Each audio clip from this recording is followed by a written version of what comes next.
Hello and welcome to another Royal Reviewer on this day in Royal History episode. Hello and how are you? I hope you've all had a really amazing day. I am drinking today from my Queen Elizabeth II mug. Doesn't she look divine? I love this mug. I really, really do.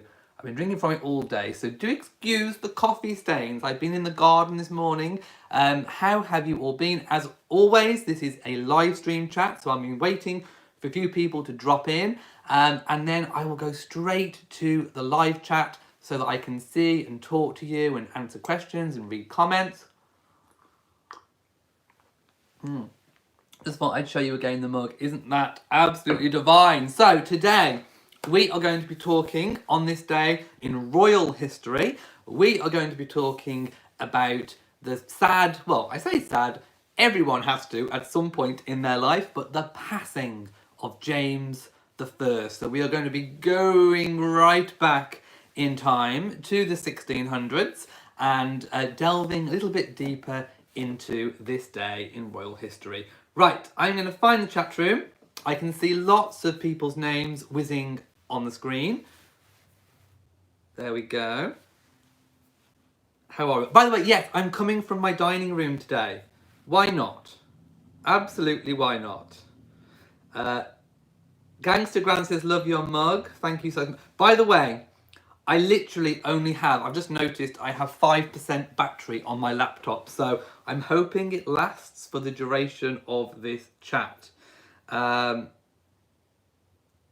Yeah, so hello and welcome to everybody. Right, so today, I should also say that obviously with the passing of one monarch, it also brings along the accession of a new monarch. So instantly today, I am focusing on James I, but equally, Charles I ascended to the throne the very, very moment that James I drew his last breath. So it is James I passing, but also the accession of Charles as well.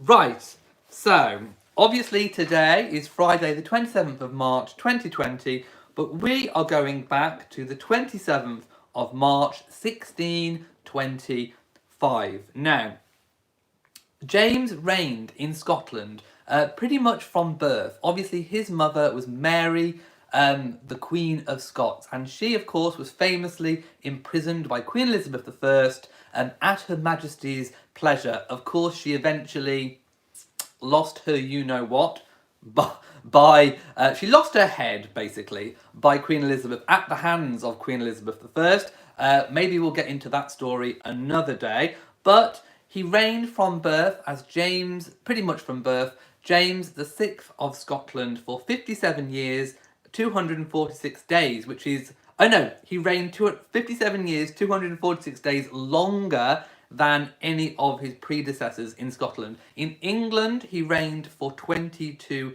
years. Obviously, Queen Elizabeth I, I did a video about this a few days ago, passed away in 1603. On that date, he succeeded to the English throne. We'll delve into a little bit more history about James in a moment, but I think we should actually start with what actually happened today. So, James's health began to decline from round about the age of 50 onwards. There was a list of illnesses that he suffered, but the main kind of clue that we have to his health was that he was recorded as having red coloured urine. Now, red coloured urine is a hallmark of porphyria. I think that's how you spell it, or how you pronounce it, porphyria. And so that's why historians believe that he suffered from that. On March in March of 1627, he suffered from a fever and he sadly suffered from a stroke, which resulted in him dying on the 27th, which is obviously today in royal history, aged 58 years old, at Theobald's house in Hertfordshire, which was one of his favourite residences within England. So just in case you didn't know, here is a quick picture. I did a quick Google search on James. So there we have James I sitting on the throne of England. Yeah, so let me know if you know anything about James I. Do you have any questions about James? He also suffered, by the way, from arthritis and gout as well, which did plague him within the later years of his life. But his illnesses really did kind of ramp up when in the final year of his life. Jerry says, "I like your new shirt. Thank you so much." Right, let's delve into a little bit. Oh yeah, we'll actually talk about what happened to his remains as well. So it's always interesting, isn't it, to know what happens to somebody's remains. So his remains are buried at Westminster Abbey in the Henry VII vault with Elizabeth of York as well.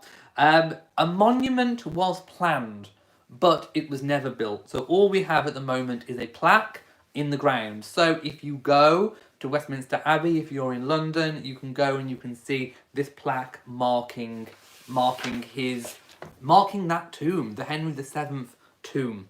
Now, James was born in Edinburgh Castle, and he was the son of Mary, Queen of Scots, and Lord Darnley. So you may know a little bit about Mary, Queen of Scots, but you might not know terribly too much about Lord Darnley. So when Elizabeth I kind of was touting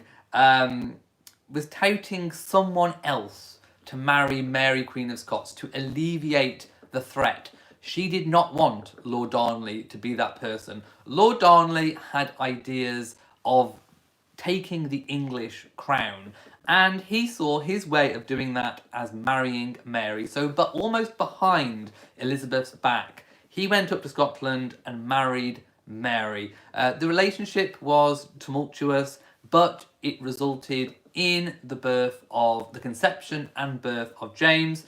Lord Darnley was executed. Well, he was murdered. He was murdered, shall we say? And then obviously Mary went into exile in England at Elizabeth's pleasure. So from that point on, the Scottish Parliament decided that her son and heir James would become king. Now, Mary, Queen of Scots, and Lord Darnley are actually related. They are both the grandchildren of Margaret Tudor, who was daughter of Henry VII and the sister of Henry VIII, which is why it was such a disastrous match for Elizabeth. Elizabeth did not want this match to happen because it made their son, James, or any resulting children of the match have a very, very strong claim to the English throne. Now, throughout history, there have been debates by historians to the nature of James's sexuality. Lots of people believed that he was homosexual and had homosexual relationships, very close relationships with courtiers. As I said, there is no evidence entirely to support this, but historians are debating it. There are snippets here and there. Again, maybe another story for another day. He was married by proxy to Anne of Denmark. Now, married by proxy is a little bit like a betrothal, but a little bit more formal than a betrothal. Somebody represents the person who is being betrothed and signs it on their behalf. So it's almost like a marriage promise. But they married formally when they met November the 23rd of 1589 at Bishop's Palace, Oslo in Norway. They returned back to Scotland May the 1st of 1590. Now, James and Anne had 7 children, and I've got a list of those 7 children to read. Now, obviously, large families back then was kind of commonplace, but also back then it was considered the duty of a queen to fulfill lots of heirs. So in 1594, Henry Frederick, the Prince of Wales, was born. He was unmarried but died of typhoid fever at the age of 18. Then they had a daughter, Elizabeth, from 1596, who married Frederick V, Elector of Palatine, and had issues, including Sophia of Hanover, who became heiress presumptive to the British throne under the Act of Settlement 1701. Sophia's son was King George I, and that is how we got the Georgian line. They went back up through the female line, through Elizabeth, and came with, well, the line went down and met with George, so he became George I. There was also Margaret in 1598, who died after 15 months, which is very, very sad. King Charles I of England, of course, he wasn't born a king, but he was born in 1600, and he married Henrietta Maria of France. And his children, of course, were King Charles II and King James II. There was Robert, Duke of Kintyre, born and died in 1602, aged just 4 months. Mary in 1605, who died aged 2. And Sophia, born and died in 1606, living for only 1 day. So they, as a couple, they did not have the greatest of luck with children in terms of being born. But there was obviously those days without the medical interventions, there was a much higher mortality rate, and it's incredibly sad, but it was more common back then than it is today. So lots of families would have been going through similar things. Grief would have been part and parcel of life, and it did not escape the royals, who had arguably much more access to wealth and physicians, but it still affected them dramatically. So, he was James the First of England, but the sixth of Scotland, and this remained the case until 1707, when the Act of Settlement came into place, and it united a single united kingdom, which was called Great Britain. So from 1707 onwards, that is when we had not a separate king of England and a separate king of Scotland. It was all as one under Great Britain. There are several notable things that happened throughout King James's reign. We had the King James Bible. We had the Gunpowder Plot. We had peace with Spain. And also English colonialism began in North America in 1607 with Jamestown in Virginia. Anne sadly died in 1619, and she was it was suspected dropsy. Now I do have a image of Anne of Denmark. I will just hold it up for you. There's, again, if you Google Anne of Denmark, there are lots and lots and lots of images. But there we have. Still pretty much, I suppose, almost in the Tudor style of fashion. But yeah, we are definitely in the Stuart era right now. So it was very, very sad. But again, James was known to have very, very close relationships with other male courtiers at this time. Elderly Poodle says, why were they buried under the floors? They weren't like just buried under the floors. They were tombs. So it would have been like a big vault, like a big catacomb, a big vault that would have been large enough to have taken several, adult-sized coffins, basically. Leanne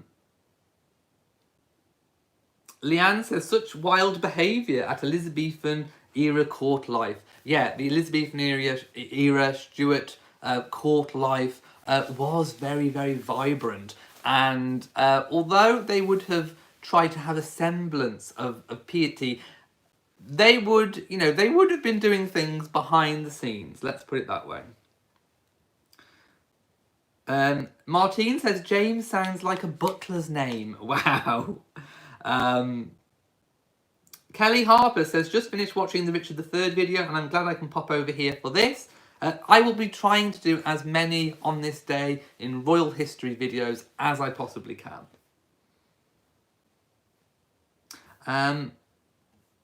Juliet says, yes, there was more disease back then with no antibiotics. no sanitation, I completely agree. Rivers were used as toilets, they were, and for bathing, drinking water was like drinking poison. They actually drank ale. Ale and wine if you had enough money, but ale was actually really, really weak. So because it was really, really weak, they could almost drink it. It was more sanitized than drinking water. So unless you had a fresh well, in the towns, for example, in the big cities like London, they would have drank ale because it was cleaner than the river water, for instance. But yeah, there was not a lot. There wasn't sanitation. There weren't flushing toilets as we have today. They would defecate and urinate in buckets, and that's why we had the overhanging Tudor upper floors. They would throw all of the waste from the buckets out of the top windows into the gutter, into the alleyway where there was like dugouts, and that would all be swept and washed away. So literally you could be walking down the street and you would know not to go underneath someone's upper window because something could just come out over your head. Little Annie says they used to bath twice a year whenever they needed it or not.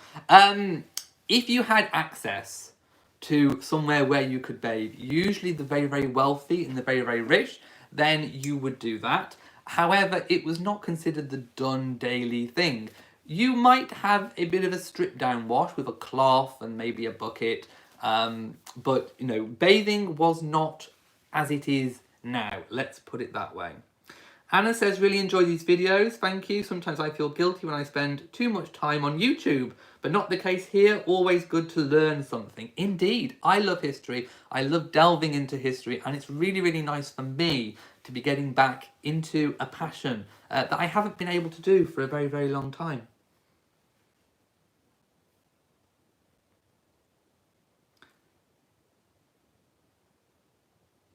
Right. Okay. I mean, as I said, I'm trying to keep these videos and these chats to the point. So I'm going to go now. But I will be back with more royal news, more royal current updates as and when stories do come in. So if you have enjoyed this video, please give it a big old thumbs up.